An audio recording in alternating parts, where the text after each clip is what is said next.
You're listening to The Corbett Report. CorbettReport.com.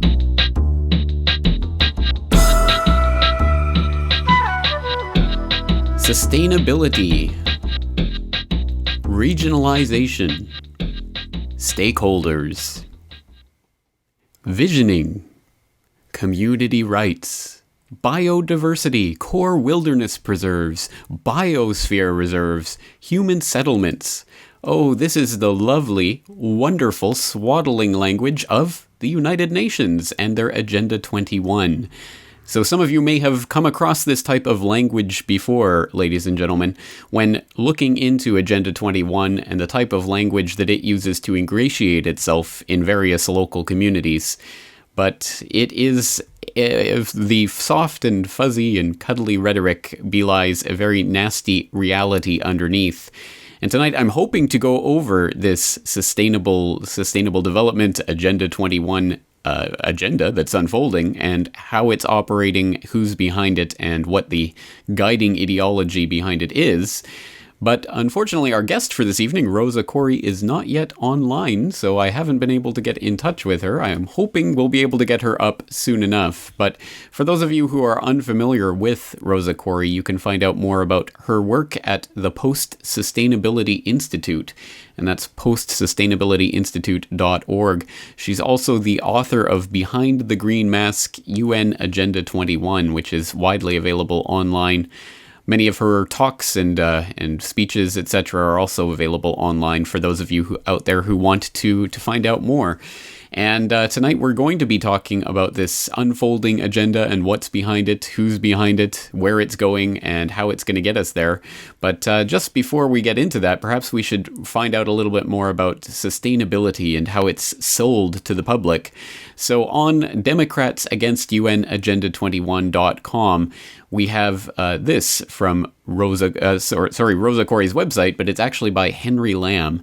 And this is from an article that was first published on December 1st of 2005. It says, quote, "As the sustainable development movement continues to gain momentum, it is worthwhile to step back and take a long look at the big picture, painted with a broad brush to reveal what the United States might look like as the movement's vision is more fully implemented over the next 50 years or so. The picture painted here is based on official documents published by several government agencies and non-government organizations during the last decade. These documents were rarely reported in the news, and average working people have no idea what sustainable development really means, and even less knowledge of what is in store for the future.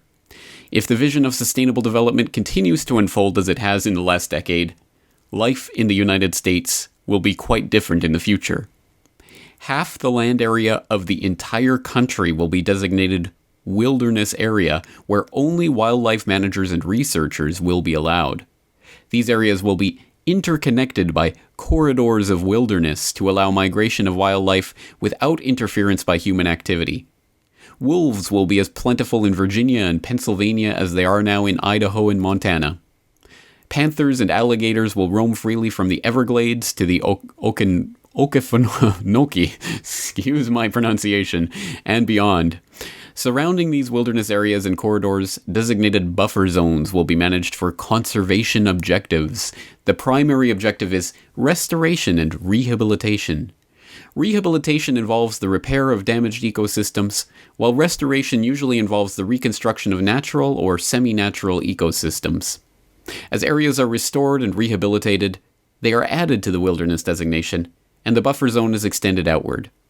Buffer zones are surrounded by what is called zones of cooperation. This is where people live in sustainable communities. Sustainable communities are defined by strict urban growth boundaries.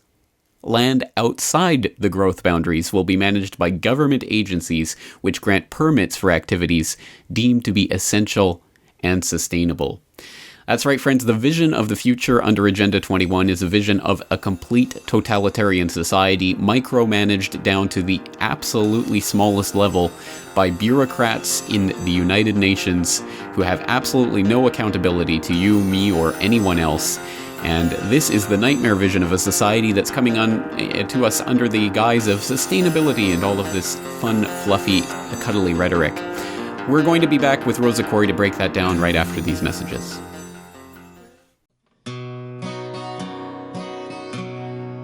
If you love your uncle. All right, friends, welcome back to the broadcast. Welcome back to Corbett Report Radio. I'm your host, James Corbett of CorbettReport.com, and tonight we have on the line as our special guest, Rosa Koire of the Post-Sustainability Institute. She's also at DemocratsAgainstUNAgenda21.com. Of course, that will be linked up in the show notes for tonight's episode in case you miss it, but Rosa Koire, author of Behind the Green Mask and talking about the UN Agenda 21 and what is really behind it. Rosa Koire, it's great to have you on the program. Thanks for joining us tonight. Thanks so much, James. Well, perhaps we can start off for the benefit of the listeners out there who are encountering you for the first time or are unfamiliar with your work. Let's just hear a little bit about yourself and how you got interested in researching UN Agenda 21. Well, I'm a professional appraiser, a commercial appraiser. I was a district branch chief for the California Department of Transportation for about 30 years and an expert witness testifying in land use and land value. And about 10 or so years ago, I found that it was pretty difficult to determine what property was worth because people were being restricted in what they could do with their property. And around that same time, I was elected to an oversight committee on a redevelopment project, a huge project, and I researched it and found that it was fraudulent. So we sued to stop that, and while doing the research to find out what was behind that redevelopment project, I found United Nations Agenda 21 Sustainable Development. Well, let's talk about your book and how that came together and the type of research that you've done over the preceding years into this agenda.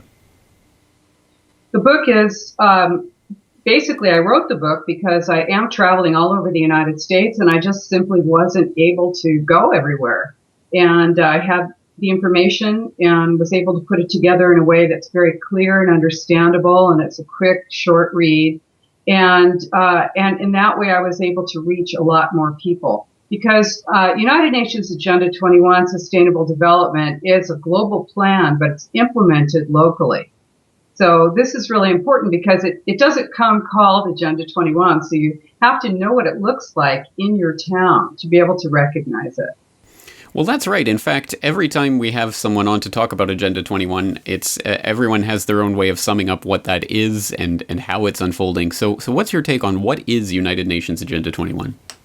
Agenda 21 is the action plan. It's the blueprint to inventory and control all land, all water, all plants, all minerals, all animals, all construction, all means of production, all information, all energy, all education, and all human beings in the world. That's it. It's totally comprehensive. It's so comprehensive. It goes into so many different aspects of everyone's everyday life that it's staggering to think that so few people actually have even heard of this Agenda 21, let alone know what it is.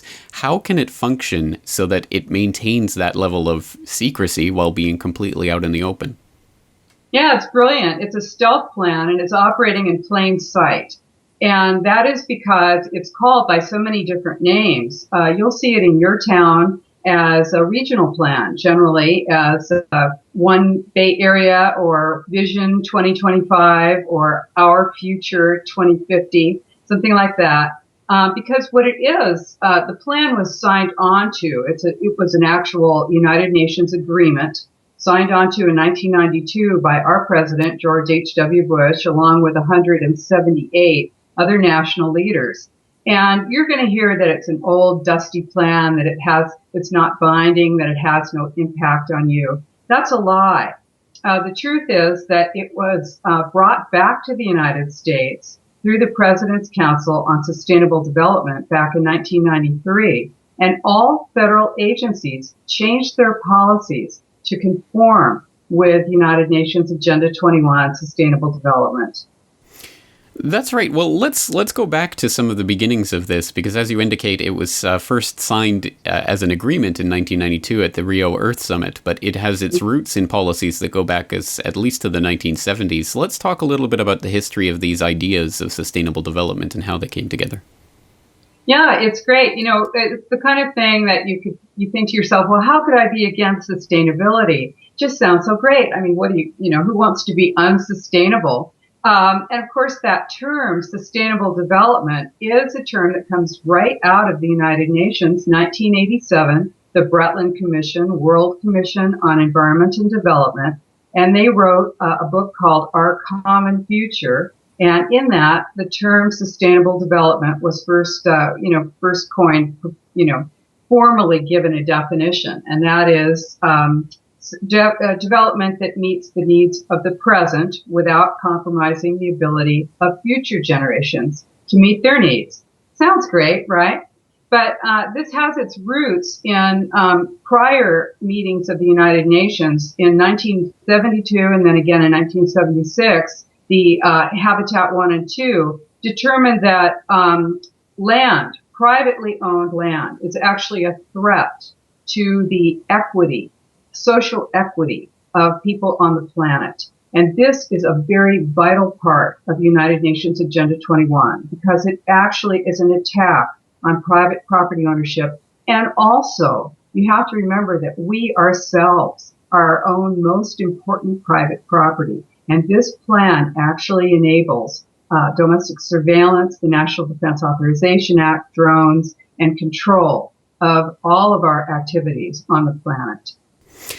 I think there must be a variety of reasons for why this is being pushed by the people that it is, but I guess if there is a guiding ideology behind this, I've heard it cited before that communitarianism might be that ideology that provides the framework for this agenda. So what is communitarianism and how does that play into this agenda?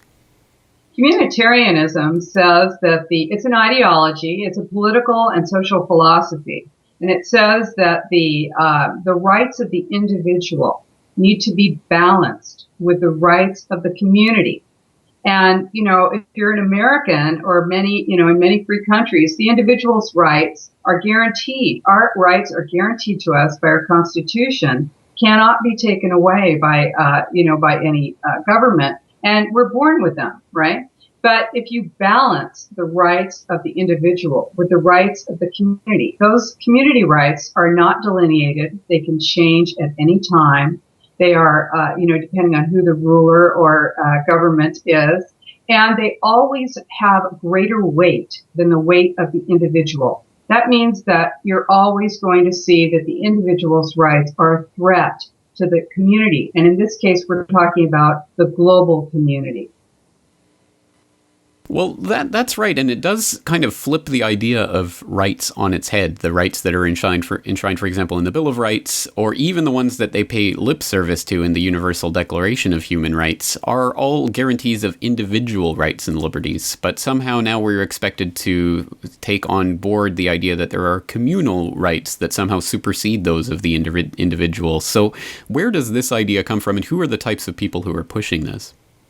Well, this is an ideology that, you can go back to the Fabian socialists in the 1800s, if you want to, if you're interested in doing, sort of a theoretical search on the development of this plan. But it goes back further. Obviously, it goes back to any ideology that instates a dictatorship or an oligarchy. But in our case, because we are a free nation, it needs to have the trappings of a socially acceptable philosophy, and that's where communitarianism comes in, because what we're talking about here is the 3 E's: environment, economy, and equity, social equity. That's, when you see those 3 circles, the image of United Nations Agenda 21, it looks like a Venn diagram, and where economy, ecology, and social equity come together, that's, sustainable development, that's sustainable. But equity is a very vital part of this, because this is the illusion,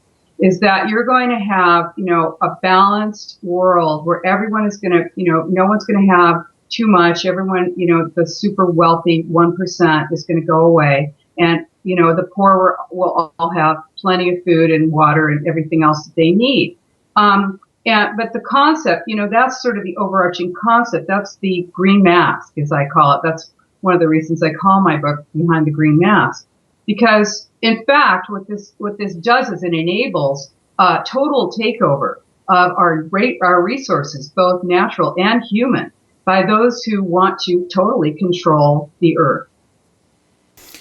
Well, let's talk about some of those people who want to totally control the Earth and some of the people who have been instrumental in this agenda. Of course, people like Maurice Strong were instrumental in the 1992 Rio Earth Summit. Who are some of the figures who have been spearheading this Agenda 21 agenda? Mm-hmm.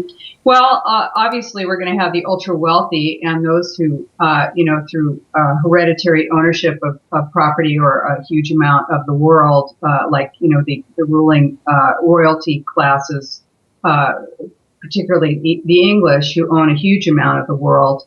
The Catholic Church owns a tremendous amount of the world, the Vatican. But, I think. And obviously, we're talking about Maurice Strong. He's extremely wealthy. He owns one of the largest aquifers in the North American continent underneath the Baca, which is below the Sangre de Cristo Mountains in Colorado.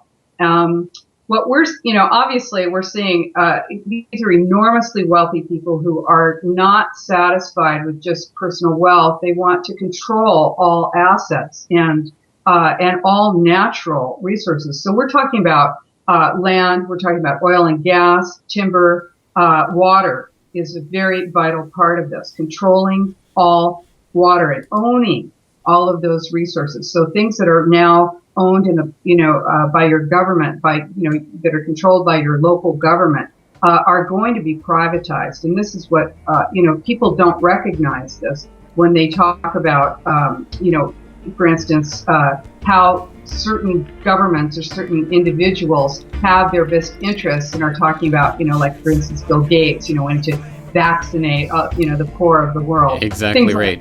Okay, we're going to have to take a break. We'll come back. We're talking once again to Rosa Koire, Democrats Against UNAgenda21.com. The Corbett Report is brought to you by the Corbett Report subscriber, a weekly newsletter featuring James Corbett's International Forecaster editorial, recommended reading and viewing, discounts on Corbett Report DVDs, and once a month, a subscriber-only video. Sign up today to start receiving your copy at corbettreport.com/support. Welcome back to Corbett Report Radio. Once again, I'm your host, James Corbett of CorbettReport.com, and tonight we're talking to Rosa Koire, the author of Behind the Green Mask, talking about UN Agenda 21 and the Sustainable Development Agenda that is unfortunately unfolding before our very eyes. Let's start talking about some positive things and things that people can do against this agenda. But before we get into that, we have a caller on the line, and we have Lark in Texas. Lark, thank you for joining us on the line again tonight. Hello, Lark. Are you there? Speak to me, Lark. All right. Well, we'll come back to Lark. But Rosa, first, before we get to the callers, let's talk about the process that we were talking about before the break. We were talking about how people are distracted from this agenda by not participating in local politics, and that is exactly how this agenda is moving forward. So let's talk about some of the solutions to what we see coming forth for the people who are aware of what's happening. What is it that they can be doing at their local level to help combat this? Well, I think it's really important to understand how you're being manipulated locally, so that when you see it, you understand that it's happening.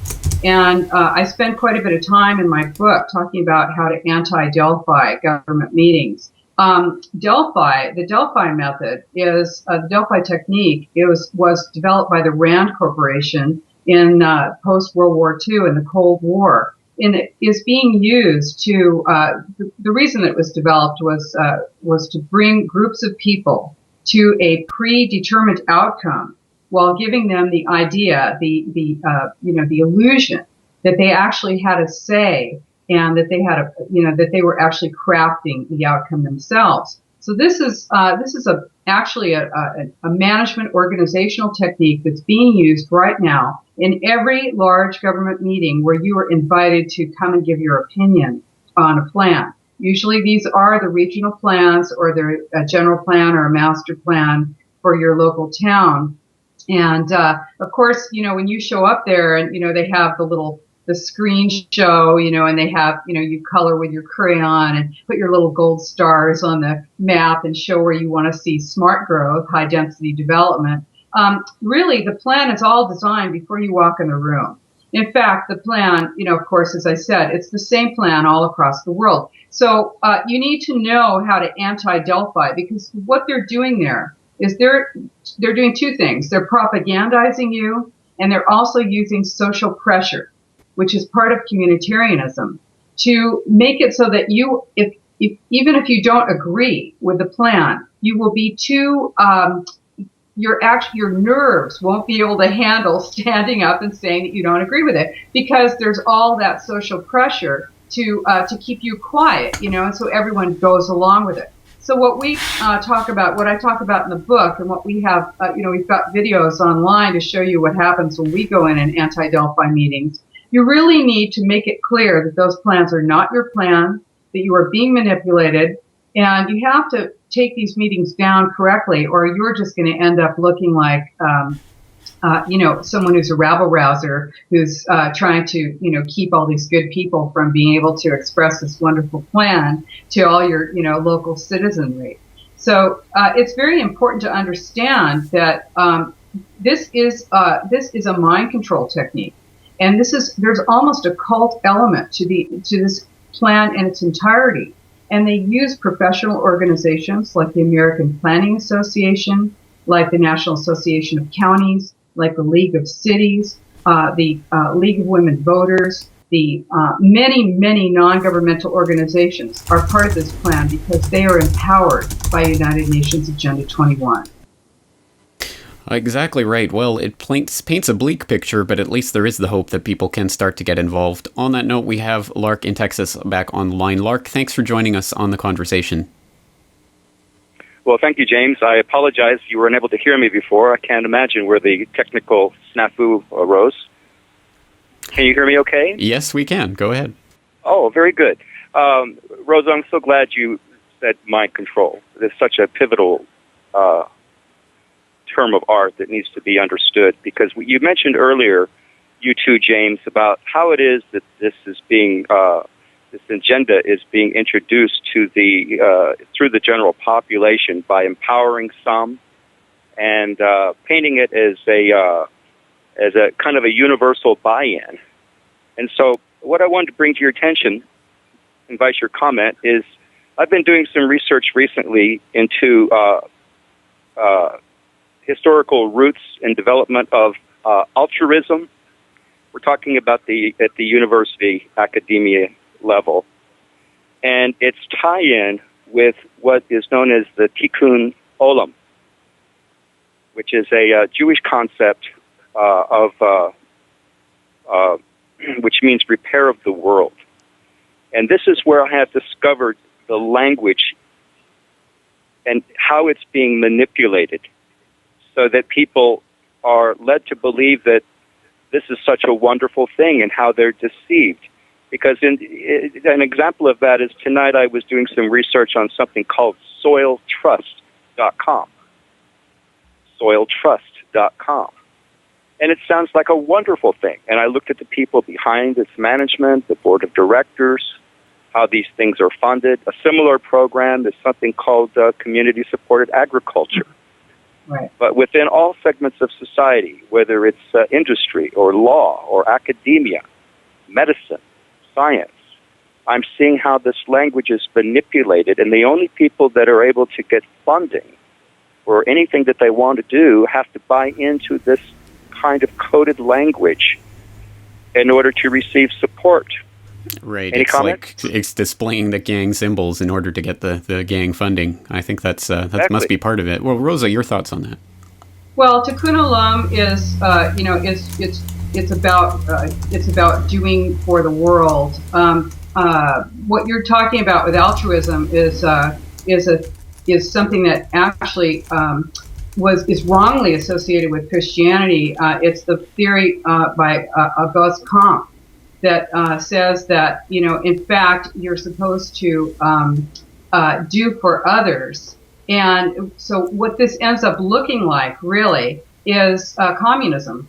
And I'm not, now, we're not talking about communism here. We're talking about communitarianism, and this is something different. But what we're looking at is with social equity, that it's, they're using guilt And they're saying that basically that those of us in the developed world have too much. This is what sustainable development is. What is considered to be unsustainable is single family residences, private vehicles, meat eating, appliances, air conditioning. And so this is everything that you're accustomed to living with in the developed world and what you wish to have, if you're aspiring to the middle class, at least. This is considered to be a source of guilt. And so what we're dealing with here is a number of different philosophies that come together that all justify basically taking away your right to be your livelihood and your right to be independent, and to give you the sense that you need to redefine progress and redefine the way that you relate to the world, because you need to be ashamed that you are associated with anything that would exploit the natural resources. You see, this concept says that the resources of the world are finite. So there's no such thing as renewable resources like water, or, so you then have to be charged the real cost of water. And this is another way. We are being impoverished by the implementation of this plan. All right, Lark, thank you for that call. Let's move along. We also have William in Oregon on the line. So, William, thank you for your call tonight. What's on your mind? Well, thank you. I was just following Rosa's comments on this, and very articulate and well-spoken. In looking at frameworks, we deal with the frameworks pertaining to detection, analysis, and then what comes out of this. The Capstone Doctrine, as it's known, is a UN doctrine. It also has a longer history. And what is coming out of that is international innovative law, consensus reality, and down into the abolition of the individual property rights replaced by a collective. Mm-hmm. The doctrine that is most articulated that we've tracked and spent many years in deep field audits on is collaborative governance. Collaborative governance is what Rosa is talking about in terms of doctrine. The theories and the applications may be abstracted as communitarian law and so forth, but the actual doctrine specifying the Delphi technique, which is basically on the same page, go along with or else, sets up isolation, alienation, and termination of any critical or dissenting opinion. Mm-hmm. The solutions that we've looked at that go in, that actually go into this, obviously, are detection. The Achilles heels of the collaborative movement, and it is called the collaborative movement, is the non-disclosure aspect of their contracting processes. In other words, you have a lot of so-called green enviropacts, political action committees, that are safeguarded by a contracting secrecy arrangement. They call it spirit of confidentiality. So we've tracked this to the extent of a 706-page report about all of the particulars and how this fits in and integrates to the larger plans, not conspiracy, actual plans, of the Capstone Doctrine. There's no question that there is a religious grounding in these documents, whether it's a left certification scheme for green. They believe in the Precautionary Principle, which means you don't have any data to make a decision from. All right, let's get Rosa's comments on this. So your take on this collaborative governance idea, Rosa. Because I really appreciate hers. Yeah, thank you. Thank you for that. It was excellent. Let me just, there's a lot there. And of course, I do actually go into all of this in my book. One thing, I was in an international conference this past June, and one of the other speakers was President Václav Klaus of the Czech Republic. And what he said was that, of course, the Czech Republic, the Czechs, did everything that they could to get out from under the Soviet Union. They emerged free and, against his wishes, joined the EU, the European Union.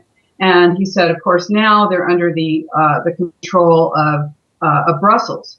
And what we're talking about, of course, you have, non-governmental organizations are vital to this plan because they are actually, this is the way the circle goes around, is that they influence government. Government funds them. They are also funded and influenced by corporations. And they make contractual agreements, so they have interwoven systems with local governments. And ultimately, what we're talking about is empowering local government and then moving that empowerment into a regional cycle. So this is I'd like to get into ICLEI, International Council on Local Environmental Initiatives, because this is sort of the springboard for it. But of course, the precautionary principle is a vital part of this because it says that basically you're guilty until proven innocent, that if there's any suspicion of an action being taken that would damage in some way human beings or the environment, that in the absence of scientific consensus that it is in fact harmful, you would have to prove that it's not harmful. So this is a sort of a catch-22 situation that destroys a lot of small business. This plan is a corporate plan. It's a global corporatocracy. It is a totalitarian plan. It is designed to destroy all small independence and local control. Exactly right. Well, William, Lark, thank you for your calls. Thank you for your comments. Rosa, you bring up the specter of ICLEI. Let's start talking about what that is and how that plays into this.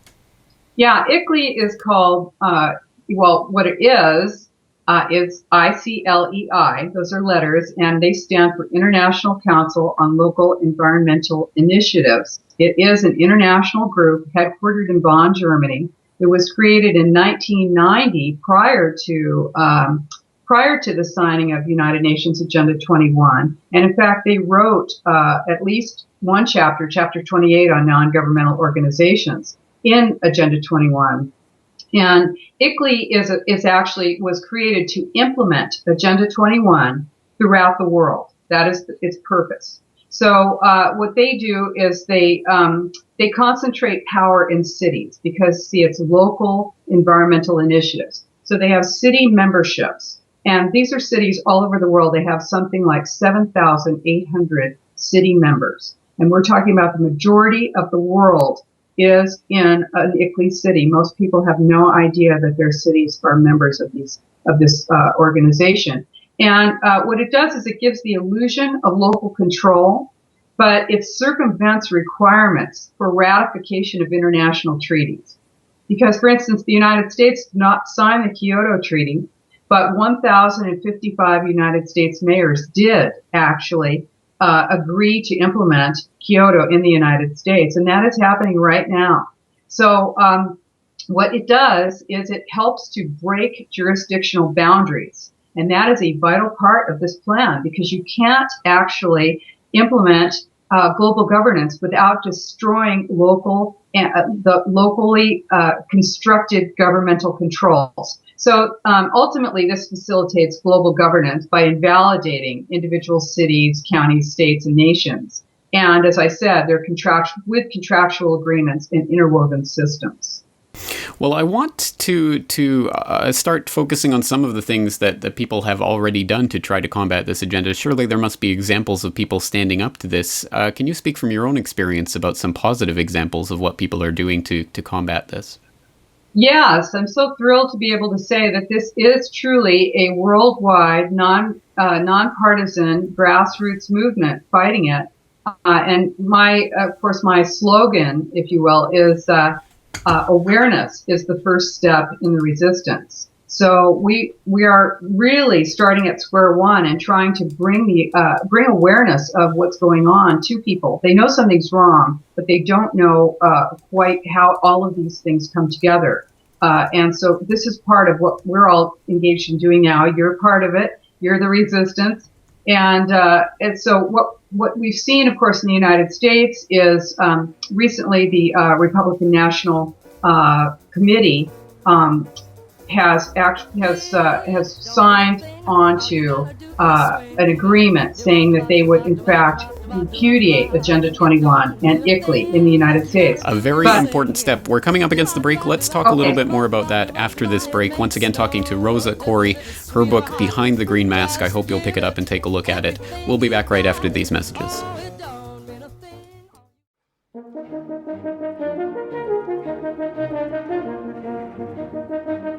All right, friends, welcome back to Corbett Report Radio. Here we are in the final few minutes of tonight's conversation with Rosa Koire. Once again, her website is democratsagainst.unagenda21.com, and you can go there to buy her book, Behind the Green Mask, UN Agenda 21, and see much more of the articles and videos and other materials that you can find there about this agenda, how it's unfolding, and what you can do about it. And on that note, just before the break, we were talking about some of the positive developments that are coming across all around the globe in resistance to this unfolding agenda, including even the RNC adopting a platform against UN Agenda 21. But I have the feeling there was a big but coming at the end of that statement. So, Rosa, let's pick up from there and see what the catch is on that. Yeah, unfortunately. Well, obviously, or maybe not obviously, I happen to be a liberal.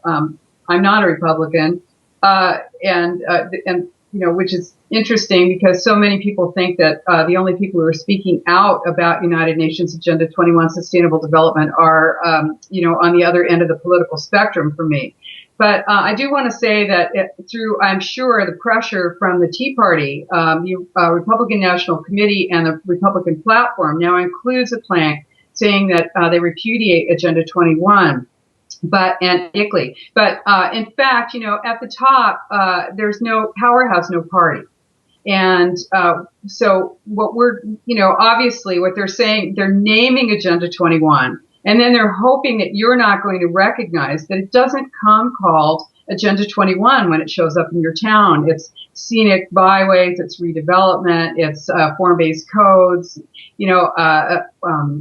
smart meters, water metering. All, everything, just about everything is Agenda 21 now. Your educational system being, messed with through outcome-based education. But we do have a lot of people who are becoming aware more and more all the time. My book is going all over the world. It's incredible how many people are becoming aware of this now. So in Alabama, in the United States, in Alabama, Senate Bill 477 was passed just a few months ago, that says that no infringement can be made on private property rights and that Agenda 21, ICLEI, cannot be funded there in Alabama.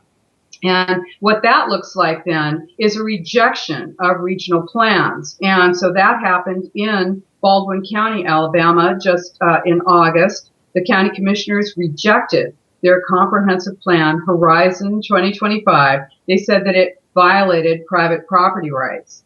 And this is happening with refusal to take federal money for sustainable community strategy grants. And that happened in Gaston County, North Carolina. They refused to participate in Connect Our Future. That's 14 counties. A $5 million grant that they were getting from the feds, EPA, DOT, and HUD.